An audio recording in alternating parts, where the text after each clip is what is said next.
Do you want to be successful? Well, this evening I was walking along the beach, and one of the things I was contemplating was the journey that's brought me to my success.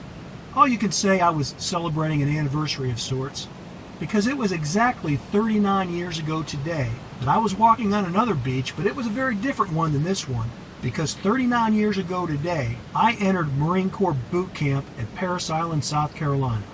I was just a young, dumb teenager. I didn't know much about the world, and I knew even less about myself. But what I knew was that I wanted to go someplace. I wanted to create a better life than what I had. And at the time, it seemed like my best option was to join the military, where I could learn some skills, receive some training, have some adventure, and go see the world. And adventure and travel and education was exactly what I received in the Marine Corps. I bring this up because joining the Marine Corps was really the first act I did as an adult. And although enlisting in the Marine Corps doesn't exactly sound like a path to success, it's certainly not like getting an MBA from Harvard or graduating with a medical degree. But for me, it put me in the right trajectory that I needed to be headed.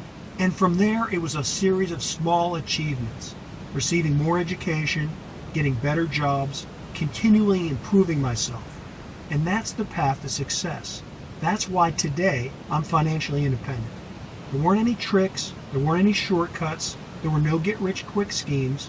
It was just a matter of discovering what I was good at, what talents I had, and then turning those talents into skills where I could create either products or services that were marketable, things that other people wanted to purchase. And it was either things that they wanted to purchase directly from me, or it was being an employee and having the right skills where someone wanted to hire me so they could put those skills to work for their company.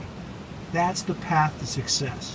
That's how you go from being a private in the Marine Corps, making $410 a month, to gradually improving yourself, and from there making $20,000 and then $30,000, and never giving up.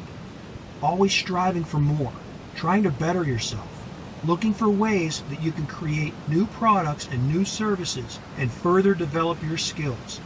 Then you're earning $50,000, $75,000, $100,000. You may not think it's possible.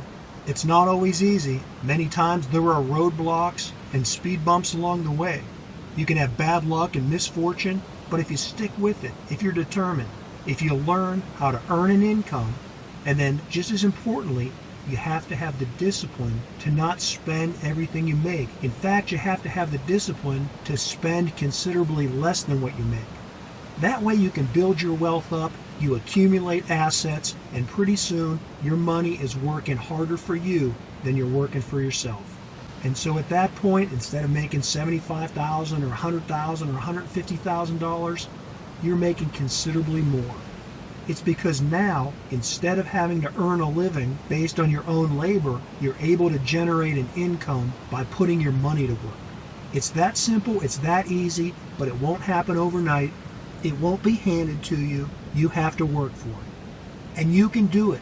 I say that because it's not only that I did it, but I know thousands of other people that have done it. Now, some of those people have done it because they have advanced degrees, because they're professionals, but other people, plenty of them, started out in a very blue-collar background like I did.